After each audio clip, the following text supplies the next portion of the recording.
kulan wacan wanaagsan daawadayaal warbaahinta kulmiye ee fadhigeedu yahay magaalada Gaarisa xarunta gobolka Waqooyi Bari Kenya ayaa si toos ah noogala socotiin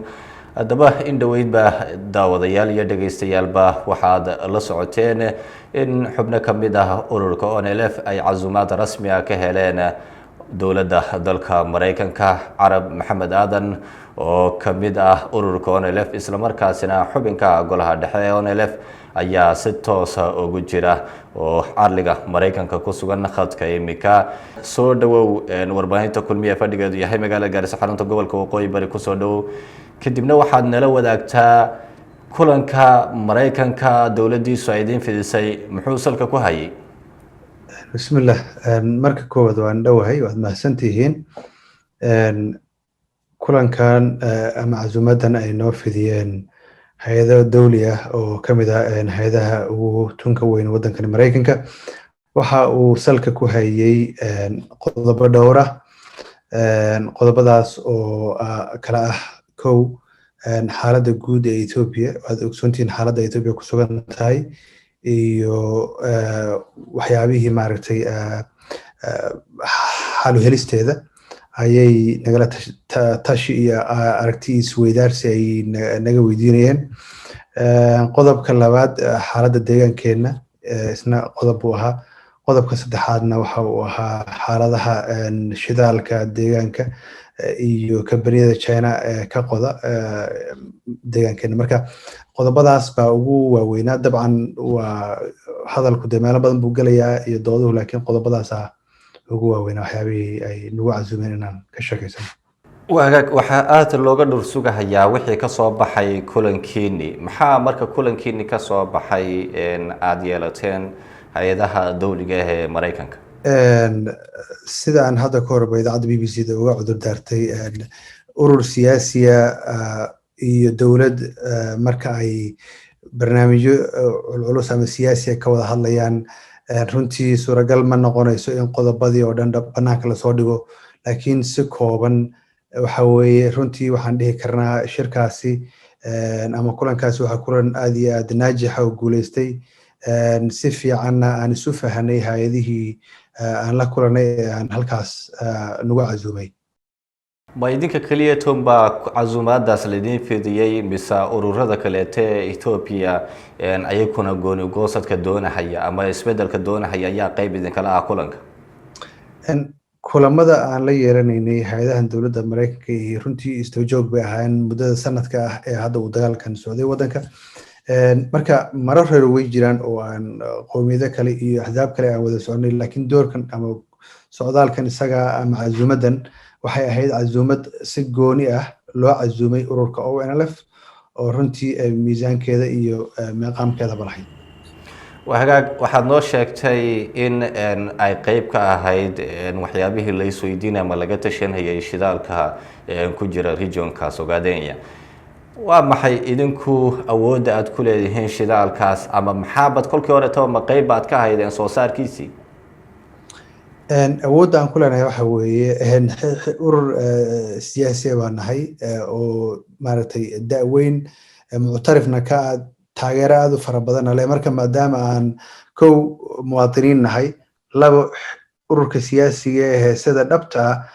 ama laxjalaalanimada ah ummadan masiirkeeda ugu ololeeya aan ahayn ugu halgama dabcan waxa weeye miisaan culus baan ku leenahay marka xaaladda markii hore ururku uu dagaalamayo qoriga watayna waxa weeye go'aamadiisa muxtarim buu ahaa hadda aan qalin ku dagaalamayna waxa weeye go'aan ka deegaankeena markay noqoto khayraadkiisa inna lagala tashado waxa weeye xaq baan u leenahay marka waxa weeye weli miisaankii ururku waa sidiisii taageeradii ururkuna waa sideedii marka urur weyn oo aan indhaha laga laaban karin lugtana laga meersan karin baan nahay sidaa daraadeed in lagala tashado runtii waa munaasab wayna ku mahadsan yihiin hay'adkii sidaa gartay nagu ixtiraamay wagaag baraha bulshada waxaa aad loogu baahiyay qoraallo ah beel ka mid ah beelaha deegaankaas degtaa iyo dowladda Mareykanka ayaa kulmahayay urur ONLF ma jiro hadalkaas maxaad ka leedihiin ma qoys kaliya taa ayaa dowladda Mareykanka kulanka la qaatay waa kolba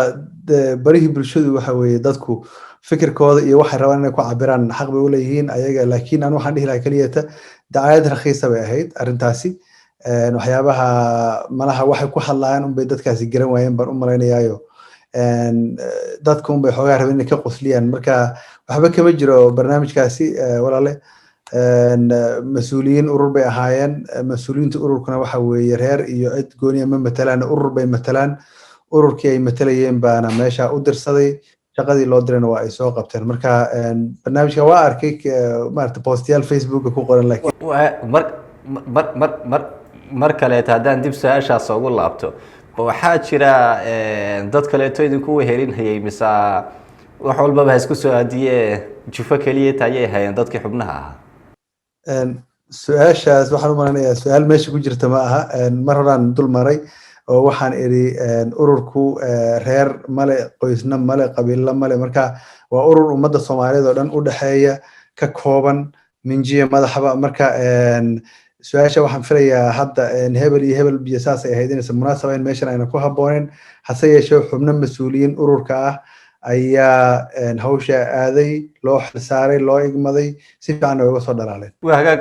horey afhayeenka ururka ONLF wuxuu u sheegay in heshiis dowladda Ethiopia iyo ururka ONLF dhex maray ay ururkii ONLF gudihii dalka Ethiopia ku laabteen, gudihii baa lagu laabtay. doorasho ka dhacday deegaankii ururku wuxuu rabay inuu ka qayb galo, balse waxa uu sheegay inaysan qaab cadaalad u soconin, sidaa daraadeedna ayna ka qayb geli karin. lama qadarinin hadalkoodii ra-iisul wasaaraha dalkaasi Ethiopia Abiy Ahmed. culays badan muuna iska saarin bay u muuqataa. heshiiskiinii xaguu marahayaa? maxaa soo kordhay? dadka shucuubta ee taageerada idiin ahee dhibaatoonayay intii aad halganka ku jirteen, maxaad u sheegi lahayd maanta? waa sax, waa su-aal meesha ku jirta. waa run inaan sanadii 2018 ururku heshiis ayuu la galay dowladda Ethiopia iyadoo ay markhaatiyo caalami joogeen. heshiisyadii nasiib wanaag dhanka ururka ONLF si fiican bay uga soo baxeen. taasina waxay muujinaysaa inuu ahaa ururku urur go-aan leh oo go-aan ka go. nasiib daro dhanka kale dowladda federaalka Ethiopia maynan sidii loo baahnaa uga soo bixin qodobadii lagu heshiiyey. taasi waa mid. dhanka doorashooyinka waa xaqiiqa in maaragtay doorashooyinkii la boobay oo si cadaaladda ka fog ma ahe, xataa aan maaragtay 1% xataa aan la odhan karin cadaalad bay ahayd baa wax u dhaceen. taasna ururku wuxuu go-aansaday inaanan maaragtay u xalaalaynin maxay ahayd wax xaaraan ah oo meesha ka dhacay, inuusan ururku xalaalaynin oo naan shacabkanaga been u sheegin. marka waxaan go-aansanay oo tashi dheer kadib guddiga fulinta ee golaha dhexe ay yeesheen, waxaa ururku go-aansaday in la qaatoco doorashadaas ayada ah. dhanka kale deegaankanagii baan joognaa, dadkaygii baan la joognaa. weli waxa weeye hawlihii halganka ee aan ummadda u haynay, maaragtay masiirkooda aan ugu raadinaynay, xaquuqdooda ugu raadinaynay ayaan ku jirnaa. kana daali mayno, ururku kama daalayo. weli shaqadii loo igmaday ee uu istaagay ayuu dadkiisa u hayaa. aad bayna dadkiisa ugu faraxsan yihiin. waa hagaag. ma jirtaa in ururka TPLF aad rajo ka leedihiin inay mar kaleeto dib Ethiopia u qabsadaan oo dowlad wadaag aad la noqotaan? Ethiopia TPLF waa qoomiyad ka mid ah Tigreegu, qoomiyadaha waddanka dega. wax gooni ahoo annaga naga dhexeeya ma jirto. bal dacayaadka haddii maaragtay su-aashaadu ay daba socoto dacayaadaha facebooka ku jira, waxaan rabaa inaan ummadda Soomaaliyeed u caddeeyo. horta TPLF wax yaqaana ama xanuunkeedu ay garanayso ONLF baa ka jirta. qoomiyadaha Ethiopia wax TPLF ayadoon cidaba hor istaagi karin hor istaagay oo xabad ku rido iska celiya ONLF baa jirta. ONLF waxa weeye marnaba ama TPLF ha noqoto ama cidka Oromo ha noqoto ama Ahmaara ha noqoto, cid shacabka yaga gumaysanaysa ama dulminaysa marna ma soo dhaweynayso. waxa weeye shucuubtan Ethiopia ama Oromo ha noqoto ama TPLF ha noqoto ama Ahmaara ha noqoto ama Gambeela ha noqoto ama Benishangul, haddii si nabadgelyo ah lagu wada joogina waa lagu wada joogi. haddii aan si nabadgelyo ah lagu wada joogin, nin kasta waxa weeye deegaankiisa waa uu joogaa. marka cidna deegaankayaga marti ugama nihin, ugamana noqon doono, umana hoos fadhiisanayno. marka dadka ama anagoo deegaan oo daris oo maxay ahayday Afrikaana baan isaga deganaanaynaa, ama nin kasta waxa weeye deegaankiisaas buu nabad ku ku joogayaa marka ma jirto runtii wax hadda gooni ah oo loogu lado ama dacayadaha jira iyo hadda waa dacayad baan dhihi karaa waxyaabaha noocaas shacabkana la rabo in been loogu sheego waa hagaag su-aashii ugu dambeysay ayaan ku weydiinhaynaa marxalado kala duwan ayuu ururka ONLF soo maray iminkana Ethiopia iyadii ayaa isku buuqsan waxaad moodaa dad fara badan ilaa markii aad soo xaroonayseen ay aad u heelanayeen rajo badan ay muujinayeen iminkana aysan arag wax dhaqdhaqaaq ama isbedel oo deegaanka jira aan ka ahayn in dadku ay deegaankoodii ay ku laabteen caburin badan aysan sii jirin balse weli waxay mar walba ka cabsi qabaan caburintii inay halkeedii kasii bilaabato noloshu maaragtay halkay shalay joogtay ay ku laabato isku buuqa dowladeed ee jira iyo mar walba iyadoo dhici karta dowladda Ethiopia inuu burbur ku imaado amaba uu xoogaysto ra'iisul wasaaraha haatan dalka haysto oo xoog uu la imaado amaba ay TPLF la wareegto maxaa idinka istiraatiijiyada idin degan ama nidaamyo ah hadiiba ay noqoto kuwii urur ahaan inaad qarisaan laakiinse kuwii shacbiyada lagu qancinayay qorshayaasha degan maxay yihiin marka koowaad waxaan rabaa ka jawaabo qodobka dhahaya dadkii rajadii ay lahaayeen markii dambe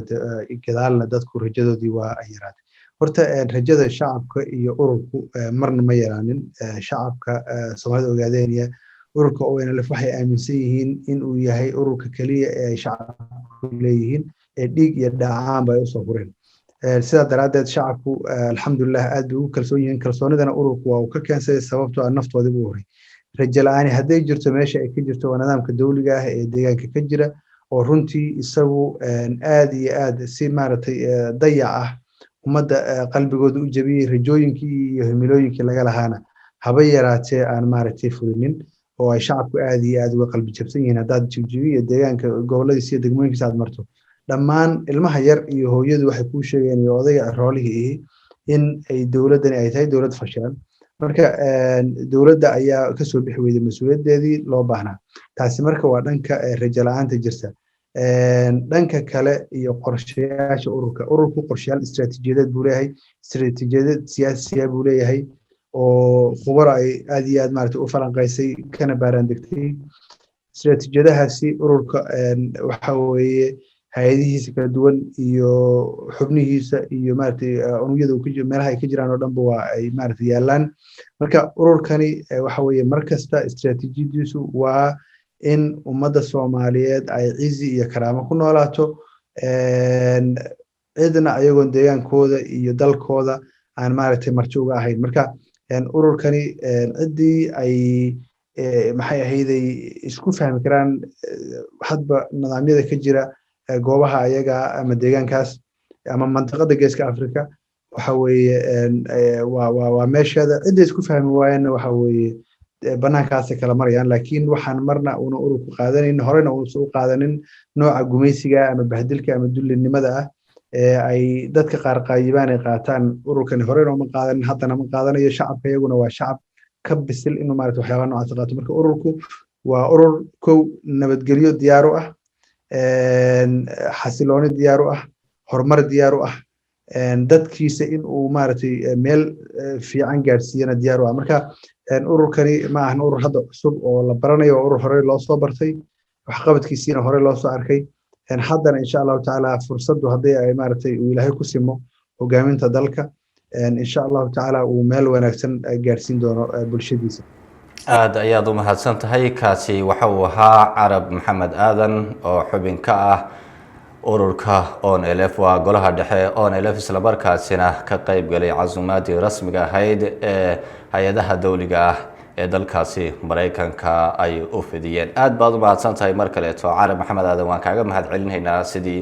aad nooga soo ajiibtay wareysigan inaan ka qaadno idinka ayaa mudan adiga iyo saaxiibada kale iyo bahda warbaahinta aad baan idin salaamaya assalaamu calaykum waraxmatullahi wabarakaatu